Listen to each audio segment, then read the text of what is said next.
अरे ते तुमचे हे कुठे गेले, मित्र कुठे गेले, हे बाकी लोक कुठे गेले? घरी गेले का? अध्यक्ष महोदय, मगाशी मी सभागृहात नव्हतो मी मगाशी ते चर्चा चालू होती ती. मंत्र्यांनी मला सांगितलं आणि तुम्ही तसे निर्देश देखील दिलेले आहेत. मला एवढंच सांगायचं आहे की सभागृहाचं कामकाज जे आहे तुमच्या अध्यक्षतेखाली चालतं. आज मी त्यांना सांगू इच्छितो की काल जो एक जोर का झटका धीरे से लगा है, त्यामुळे त्यांचं मानसिक संतुलन बिघडलेलं आहे.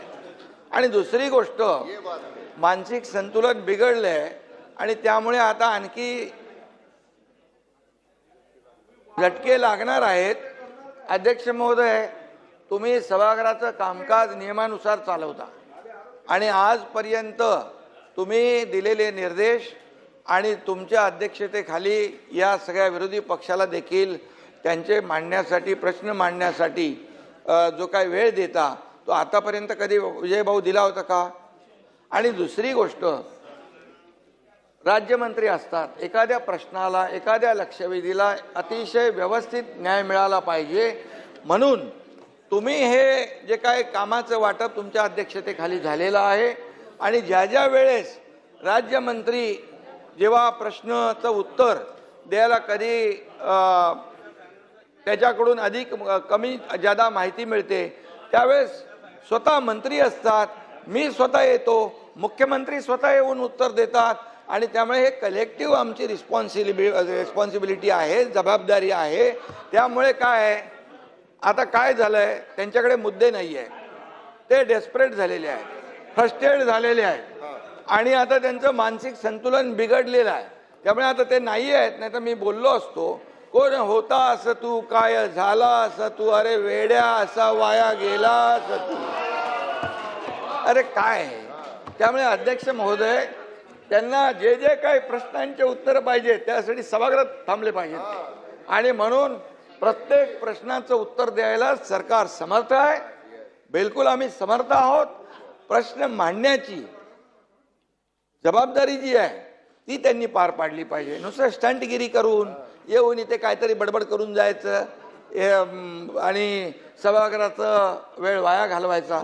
आणि म्हणून मी आपल्याला सांगतो, विजय भाऊ तुम्ही समजदार आहे, ते जयंतराव, नाना भाऊ, ते तुम्ही बी त्यांच्या नादाला लागले, काय पोराटोरांच्या नादाला लागतात असं काय. त्यामुळे अध्यक्ष महोदय, पूर्णपणे या ठिकाणी सभागृहामध्ये विरोधी पक्ष जे जे काही या शेतकऱ्यांचे प्रश्न मांडा, या महाराष्ट्रातल्या जनतेचे प्रश्न मांडा, जिथे शेतकऱ्यांच्या अडचणी आहेत ते प्रश्न मांडा, त्याला उत्तर द्यायला आम्ही लोक खंबीर आहोत. सरकार खंबीर आहे. प्रत्येक याला पैसे शेतकऱ्यांना आतापर्यंत, नाना भाऊ, आतापर्यंतच्या इतिहासामध्ये, मी 2.5 वर्ष मुख्यमंत्री होतो, आता देवेंद्रजी काम करता, आतापर्यंतच्या इतिहासात 45,000 कोटी रुपये शेतकऱ्यांना देण्याचं काम केलंय. 15,000 रुपये नुकसान भरपाई.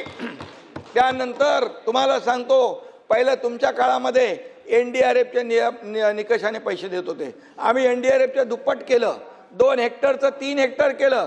सततच्या पावसाचं नुकसान मिळत नव्हतं ते दिलं. अरे बाबा, गोगलगाईनी केलेलं नुकसान पण मिळत नव्हतं तेही चालू केलं आम्ही. 6,000 रुपये प्रधानमंत्री मोदीजी देतात, 6,000 आपण चालू केले महायुती सरकारने. हे लक्षात ठेवा ना तुम्ही. आणि त्यामुळे काही पैसे नाही दिले, काहीतरी शेतकऱ्यांवर अन्याय केला, हे खोटं नाटक चालणार नाही. महाराष्ट्रातल्या जनतेने दाखवून दिलेलं आहे. जागा तुमची, तुम्हाला बोलत नाही, जागा दाखवून दिलेली आहे. आता ही एकदम अशी होत चालली आहे, अगदी इकडे आता इकडे बाहेर पडतील तिकडे. आणि त्यामुळे मी आपल्याला सांगतो, अध्यक्ष महोदयांचा निर्णय अंतिम असतो. अध्यक्ष महोदयांचा निर्णय चुकीचा, अरे तुम्हाला काय बोलायचा अधिकार आहे? अध्यक्ष महोदय, जे नियमाने हे सभागृह चालतं, हे सभागृह सार्वभौम आहे, याचं पावित्र्य राखणं आपलं काम आहे. त्यामुळे आम्ही सगळे काय, सर्व 19 ते 22 काय होतं तुम्ही लक्षात, तुम्ही होते ना जयंतराव, 19 ते 22 काय परिस्थिती होती उत्तर द्यायला कोण सांगायचं? त्यांनाच सांगायचे उद्धव. अरे बाबा, सभागृहात तरी बसायची का लोक? सभागृहात तरी बसायचे का? अरे म्हणून मी सांगतो, जरा थोडं मागे वळून बघावं, आत्मपरीक्षण करावं आणि आत्मचिंतन करावं. जो जो जो जो शीशे के घर में रहते और दूसरे के घर पे पत्थर नहीं फेंका करते. त्याला समजून सांगा जयंतराव. समझ के लेने दो, नहीं तो पूरे. पाटील साहेब, अरे नाही आहेत ना, जरा समजून सांगा शेजारी. समजून सांगा, समजून सांगा. ठीक आहे. महाराष्ट्रातील ताज्या बातम्यांसाठी बघत रहा टाइम्स टुडे 18 न्यूज. सोबतच शेअर करा, सबस्क्राईब करा आणि बेल आयकॉन प्रेस करा.